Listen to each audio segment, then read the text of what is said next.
Welcome to the Paranormal Mysteries Podcast, and thank you all for being here. I am your host, Nick Ryan.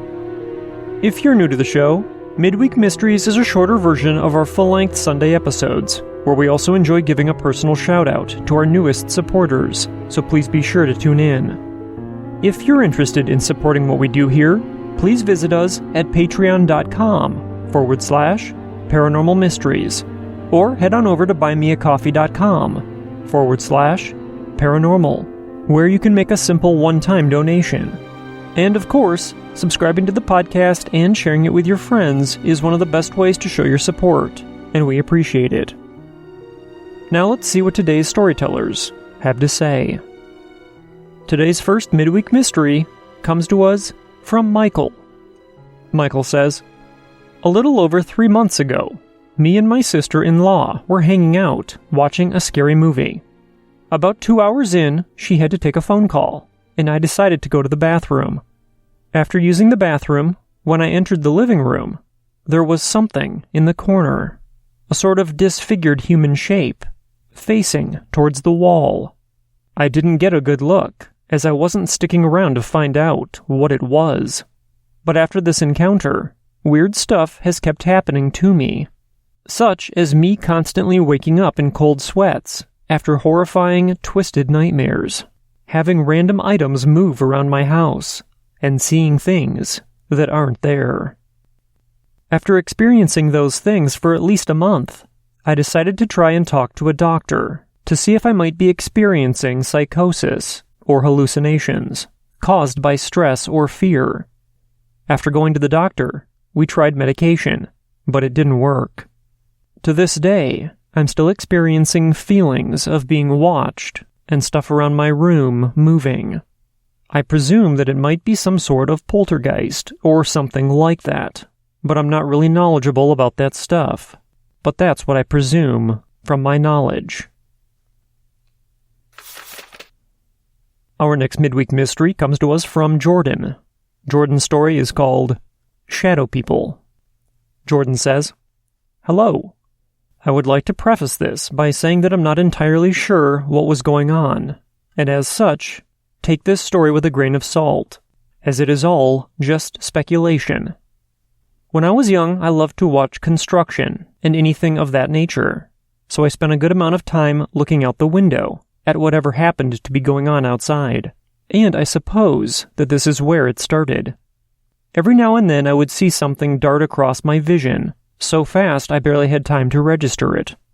It appeared as a shadow, and I called believing it was a tallish man with a top hat. The whole being was jet black as a shadow, but not the same kind of black as a shadow, if that makes any sense. It wasn't fuzzy around the edges. It was stark and obvious. So this persisted for a few years. All the time I was very young, not old enough to describe it in detail, but certainly old enough to be afraid, at times driving me to tears. Of course, my mother didn't know what to make of it. I guess she assumed it was my imagination. I did have a very active mind at this age, and I routinely told very intricate made-up stories, all from memory. Not to brag, but it was very advanced for my age. Point being, it was all too easy for my sweet mother to write off as a whimsical tale. Flash forward to my teenage years. Much time had passed since I had seen the top hat man. My friend came over to spend the night, and we played video games, talked about girls, ate more than enough food, all of the normal teenage things. When it came time to go to bed, my buddy had decided he wanted to sleep on the couch, which was fine by me because I preferred to sleep in the hammock anyway. It is important to note that we were sleeping in the basement, and this isn't the only story I have from that basement. I should also mention, by this time, I had moved houses. Something weird about me is that I hate peeing in the middle of the night. I absolutely hate it. So, to avoid this, I pee 2 or 3 times right before bed, to avoid this petty vice that I have. That being said, I of course did not get up in the middle of the night. I never do. And it wasn't until weeks later that I was telling the above account, from when I was very young, to some of my older pals, and my friend who had spent the night was also there. After I had told all I had to tell, my buddy jutted in and told us all that in the middle of the night, he had woke up and seen a dark figure standing in the doorway, and he described it the same way I would describe the top hat man, although he didn't mention a top hat. That was the only difference. Upon seeing this being, he assumed it was me, and groggily spoke out, "Jordan," but the figure didn't respond. He promptly rolled over and said, "Okay, fine, good talk," before drifting off again. When he had concluded his story, I told him that I had not gotten up that night, and in fact, I had slept quite well. At this point, we considered never sleeping in the basement again, which sounded to me like a good idea. Like I said, this isn't the only story I have, and in fact, isn't the only story that I have from that same basement, and perhaps I will submit those in the future. I am curious if you have any ideas as to what this figure or figures could have been. Thank you for your podcast. I enjoy listening, and may God bless you. Jordan. Our next story of the night comes from Hazel. Hazel's story is called Work Ghost. Hazel says, I wanted to share with you ongoing paranormal happenings at my place of work. I work in a country store that sells farm animal feed, DIY products, and outdoor clothing. I've worked there since 2006, when I was 18 years old. In my first year there, I was the store's administrator and was occasionally in charge of locking up at night and opening up again in the morning. Well, although I wasn't the only one with a key, an alarm goes off even if a key is used between certain hours. I was the last person out one evening, and I'd locked up the door, activated the alarm, and secured the gate. I was the first person in the next day to open up also. Before I left that night, I had to check down all the aisles of the shop to make sure they were all clear of stock, shopping carts, or rubbish. When I came in the next morning, I opened up as I was the first to arrive, and when I entered into the building, I walked down the aisle in which there are 15-kilogram dog food bags on either side. In the center of that aisle, there was a stack of 5 15-kilogram dog food bags stacked perpendicular to one another in a pile. Now, occasionally dog food bags can be slippery and slide off if they are on top of the shelf and not placed correctly. However, I checked the night before, and there was nothing down the aisle, and where the bags were is way farther than they could have fallen by themselves. They were also stacked neatly and precisely. I was very creeped out, and I checked the CCTV camera when other staff came in, so I wasn't alone. But the camera that was trained on that area of the store, which had been recording fine, began to go to static on the screen between 3:03 a.m. and 3:25 a.m., and when the recording became clear again, the bags were stacked. The other cameras covering the outside showed that nobody had entered the building to play a prank on me. I refused to be at work on my own for a few weeks after that. We have since called the ghost Fred. I've experienced more with this ghost. He's quite the prankster, but he also has helped me out with things as well. I don't know for sure if the ghost is male, but that's the feeling I get from them, and I decided to give him a name rather than just refer to him as the ghost, so I could chat to him or ask him to put things back that he's moved as a prank. I'm not the only person who has seen his pranks. A few months ago, I found out that 2 other members of staff have experienced the bags being stacked, like I described before. These employees weren't even working there when it happened to me. I also had a shared experience with a colleague. I'll call her Lynn. There are 2 offices next to each other, and we were sitting in the office. I had just come in, and as I usually do, I check to see if anyone else is in the other office when I pass by to say hi. Well, there was nobody in the office when I passed, and there is only one doorway in and out. I had come from the canteen before going to the office, and I was the only person out there, other than Lynn. I asked her where our assistant manager was. I'll call him John. She said she didn't know, so I decided to wait in the office until he came back from the shop floor. We both heard the door between the shop floor and the back office open and close. I instinctively looked out the open door into the hallway and saw a figure quickly dart from the hallway into the other office. Now, our uniform is all black, and John is very tall, around 6 foot, so although I didn't see the figure clearly, it looked like him. So I instinctively shouted through to him that I needed to speak with him about something. Lynn had seen the figure go into the other office at the same time that I did. I asked her, "That was John, wasn't it?" She replied, "Must have been. Was too tall to be anyone else."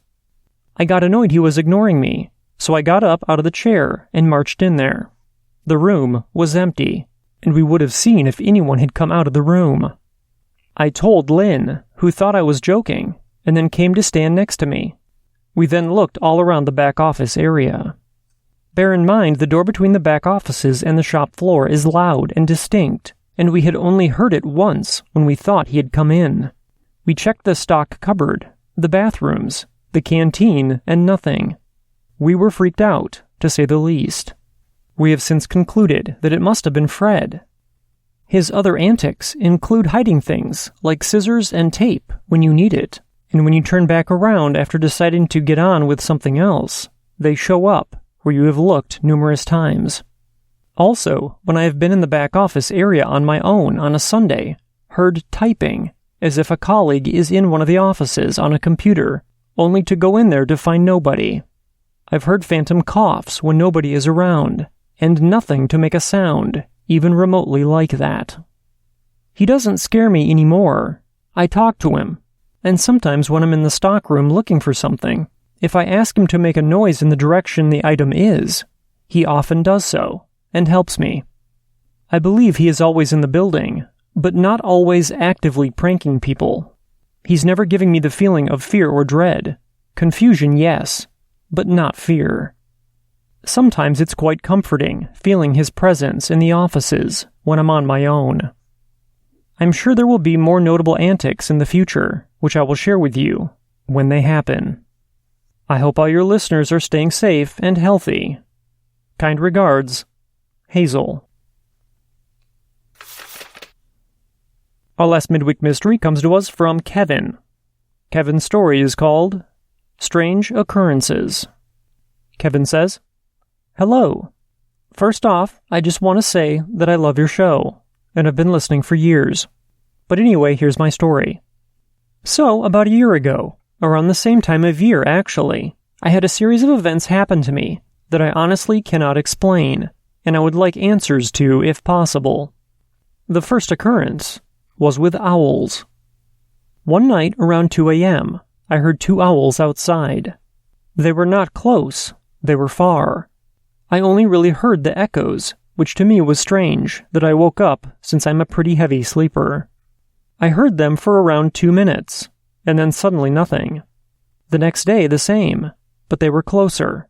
This went on for days, until at one point, one of the owls was in a small garage in front of my house, and another was on top of my next-door neighbor's house. At that point, I walked out to get a closer look, but they would fly away. I told my parents and my aunt, and they kind of just shook it off, and so did I. Until one night, I heard one single owl, but this time it was on my roof. I went out to catch a glimpse, and I felt it look at me, and it felt like an eternity, until it just flew away silently. The whole day I was looking up owl noises, and found it to be a great horned owl, which are said to be very in tune with the spiritual world, and this is where it gets weird. The next night there were no owls. However, I could not sleep, and I felt hot and burning. It was weird, and for hours I laid awake. So I decided to go downstairs to the living room, since downstairs was always a bit colder. I laid down on the couch, and still could not sleep. I started to hear talking in my parents' room, and my father walked out. He asked me what I was doing, and I told him that I couldn't sleep, and I asked him what was wrong, since his voice was shaky. He then told me that his father had just passed away. The thing that got me, though, was my response.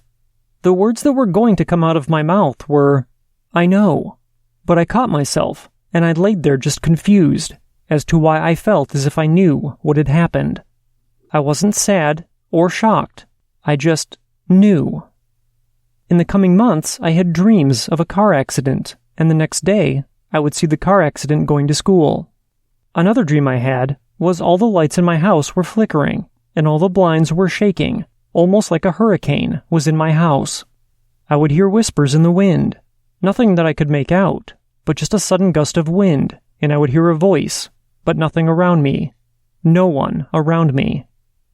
That went on for a while, and it drove me nuts. I would get very strong feelings of anxiety, stress for no reason, until on the news I would see something tragic, or whatever I saw in the dreams would come true, and I would finally be at peace, as if my body was anticipating something. One night I woke up to the owls again. There were 3 of them this time, but I remembered what happened the last time that I heard them, so I shut my window, and they never came back. I still at times have those dreams. I still get that anticipating feeling, but not as bad anymore. I don't usually dream, and again, they aren't as often as they used to be, but they still happen, and I still kind of wait for the owls, even though deep down, I never liked the feeling that they gave me. I don't know if this is me being insane, but I have no explanation, and I have kept this to myself up until now. I have had time to think about it, and back then, I just ignored it all. I think it's insane, and again, I just want answers. I have always loved the paranormal. I have always kept an open mind to it, and I have a lot more stories to tell about my past experiences, but I'll save those for another time. Thank you all for listening. Kevin. As we come to the end of this edition of Midweek Mysteries, I'd like to say thank you to all of you for tuning in and supporting the podcast, and a special thank you goes out to Michael, Jordan, Hazel, and Kevin for writing in and sharing their experience with all of us. If any of you have thoughts, advice, or a similar experience that you'd like to share with one of tonight's storytellers, you can email me and I'll be sure to forward your message onto them. If you've witnessed something unexplainable and you'd like to have your story shared on the podcast, please contact me at paranormalmysteriespodcast@gmail.com or visit paranormalmysteriespodcast.com and click on the Tell Your Story link. All of our contact information can be found in the show notes. Until next time, I hope you all have a safe and healthy rest of the week, and we'll see you back here on Sunday with our next full-length episode. From all of us at the Paranormal Mysteries Podcast, thank you for listening, and remember, don't wait for the unknown to come to you. Get out there and find it.